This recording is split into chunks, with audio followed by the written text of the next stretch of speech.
You know you want a bite. Come join the ecosystem. Join the cult Apple.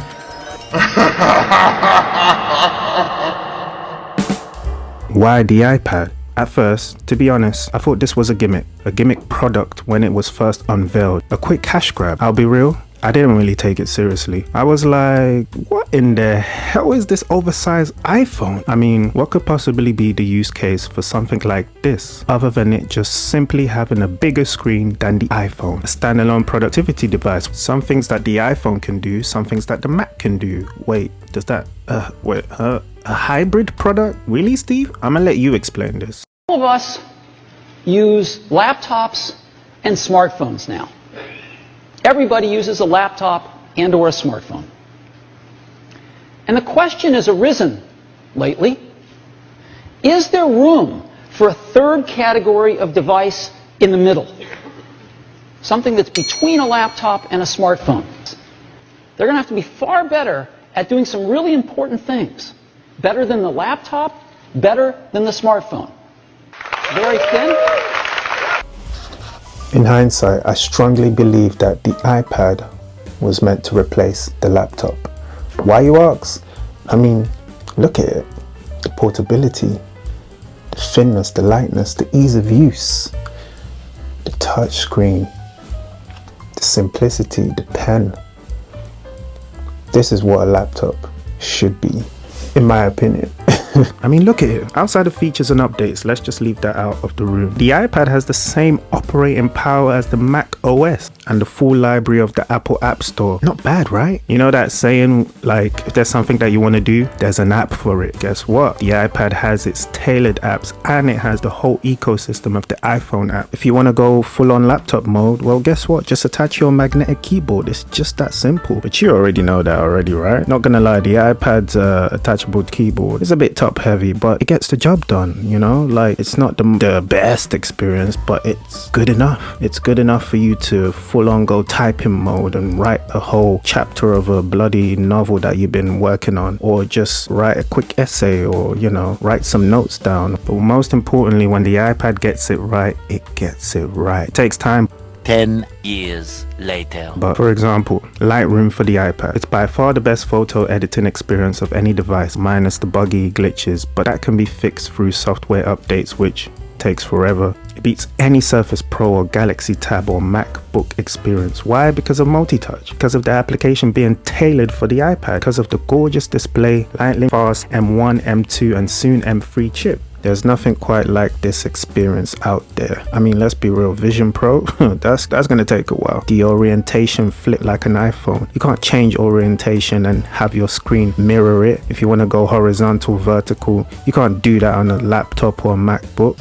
Disclaimer, I am by no means an Apple fan. Please, I'm just trying to put that out there. Like, I just appreciate something that just makes sense. All I'm saying is it's not perfect, but it can be perfect with a little tweak. But by Apple standards, it's not their main drive. Their phone is their main drive. I don't have an iPhone, so yeah, I get it. You know, people that have MacBooks buy a MacBook because some things are still limited on an iPad. I've only got one Apple product, which is an iPad. I am not an Apple fanboy. I see what they were trying to do with the iPad. It's almost there, but not quite. It doesn't even come above the MacBook, and it doesn't even scale up to the profitability of the iPhone. With all this said, I still believe if the iPad had a bigger production budget, like, you know, Marvel's cinematic universe, Assemble. and if it was intentionally trying to kill the MacBook like the iPhone did to the iPod, then this would be everybody's daily drive. Simple as that, to be fair. But wait. We're not done here. Why do I use an iPad? I use an iPad mainly because of its mobility. It's easy to carry when you're traveling. It's an on-the-go device. I don't like carrying a lot of gear. It's a no-brainer for an artist to have. If you're an illustrator, if you're a designer, if you're a video editor, an iPad. Obviously, the best marriage would be to pair it with a laptop or MacBook to get the full access of everything. I know that there's MacBook fanboys out there that would say, but it doesn't do everything, it doesn't even do everything, there's no Premiere Pro. It does everything I need it to do. Yes, there's no Premiere Pro on here, but there's Final Cut Pro. Yes, Final Cut Pro is limited, like it doesn't even have captions, but yeah, just export your videos out into CapCut. You know, there's a way around these little things. Instead of just saying it doesn't do everything, find an alternative way to do it. Like I said, there's an app for everything that you need to get done. It's just maneuvering around this operating system, which is not quite a laptop-y operating system, but it's also its own thing. Like Steve Jobs said, it's in between. But the more I'm using it, the more I understand and I get the iPad and what it was trying to be. So I have an iPad Pro M2. In all seriousness though, the iPad is getting there. Slowly but surely, you'll be able to do those things that the PC or MacBook can do. But yeah, for what I need it to do, the iPad can currently work DaVinci Resolve. I mean, that's tailor-made for this device. Lightroom, tailor-made. Logic Pro, tailor-made. I mean, Apple, right? Procreate only for iPad. Procreate Dreams if you want to do your animation. I've not tried it, so I can't recommend. Adobe Photoshop, tailor-made. DaVinci Resolve, did I mention it? Yeah, probably. Like, come on, but it took a while, but we're eventually here and the future is very bright for this device. And this leads up to the point where I am happy with where the iPad is currently at with its generations, and to have an iPad that's just as fast as a MacBook says a lot. With this being my first iPad, I was, you know, patiently waiting in the shadows with the previous iPads, and I was seeing progress being made over the years, and finally last year I purchased an iPad because it was good enough and it met my criteria and it met my standards of me actually using it 90% of the time rather than a laptop. I mean, currently right now I don't even have a laptop. An iPad is everything I am using. I've rarely had to use a laptop, so it says a lot to how far it's come. I mean, you can compare this to, for example, a Wacom tablet, which is an illustrator's go-to. And even illustrators themselves have said that the iPad is by far the best illustrating experience that they've had on a device. And that's just a niche of what the iPad can do.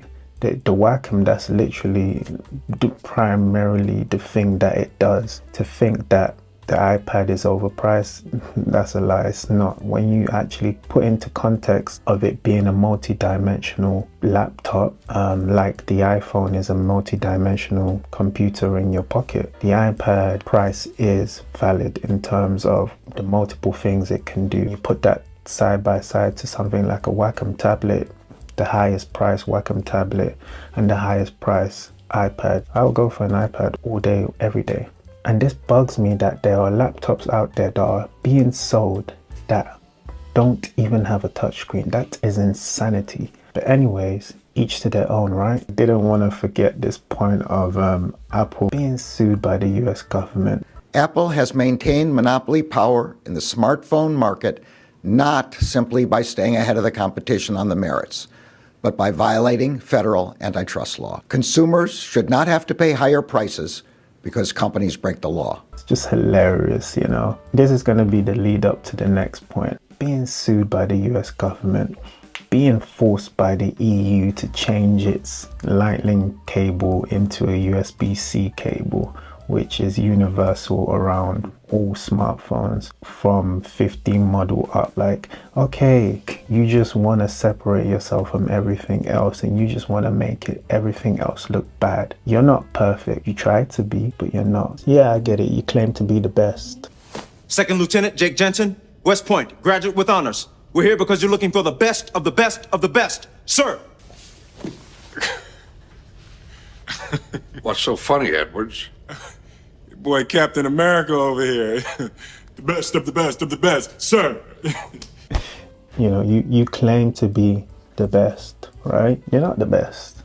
You're up there, but you're not the best. Yeah, you have attention to detail, simplicity, but there's nothing new about the iPhone anymore. That's your cash cow. This is a video about the iPad almost being good enough to not need a laptop anymore. And how many years has the iPad been out? So you're not the best. And me opening my eyes and not being an Apple fanboy makes me see these things. There are other products that are better than some of your product, you know, and I don't want to start nitpicking. The lead up point I'm trying to make is these are the issues that I have with Apple. You overcharge for your products. For example, I'm happy to pay the standard price for the iPad Pro M2, but then wait, you want me to pay an extortionate amount more for memory? Are you taking a Apple? You know memory is dirt cheap. Look how far technology has come. Memory is like, we can get terabytes for dirt cheap online. Just to upgrade, to future-proof yourself, most people who buy your products will aim for 500 gigabytes or more, or a terabyte or two as we move on into the future, as things take up more memory on our devices. You know we're gonna ask for more memory, and that's where you get us, and that's being cheeky. But the US government is coming for your blood clot. Can I say blood clot on YouTube? Anyways, that's just one irritating point. You overcharge for the dumbest things. There's no need to. But yeah, the US government is coming for your blood clot, and then you're gonna fix your ways. You knew you were losing ground on the iPhone sales. You went and smacked somebody in the face and said pay £1,000 or more for an iPhone. Are you insane? A smartphone should not be costing that much in this day and age. And Samsung and all the other followers followed suit and increased their prices as well. It's insanity. Anyways, I can go on and on about all your little tricks, and all your incremental changes are not that much for us to keep buying an iPhone every year. There's some obsessed fans always want to buy it. It's like a washing machine, right? 10-year guarantee. That's what I want. I don't want to hold the device for 3 bloody years that I paid £1,000, dollars for, and then have to buy another one in 3 years. Are you crazy? The US government is coming for you, Apple. It's coming. Change your ways, otherwise you'll be forced to. But yeah, more competition, more US interventions on Apple, and that makes the consumer happy. It's a win-win for us, it's a loss for Apple. An appreciation that I do have for Apple overall as a technological company is that they don't give up on their products. Upon launch, they have a vision of longevity with these products. They don't want to see these products ever cancelled. Google, unlike Google, who cancels anything because they feel like they can, how do you sustain customer loyalty? Anyways, I digress. Back to Apple with its consistency of incremental changes to make that product better, regardless of the poor sales, regardless of it not being the cash cow. Apple are consistent on their products, and that encourages brand loyalty. It makes more sense. I understand. Not being a fanboy, the iPad being my first Apple product, I'm hopeful for the future of it because of not giving up on their products. Regardless of how long the updates take, eventually it will get to where it needs to be. But anyways, the summary of me having an iPad and why I use an iPad is its simplicity, its ease of use. It's a very mobile device. I'm like a kid on a playground with this thing. To have this much power in this small package. Guys, don't sleep on the iPad.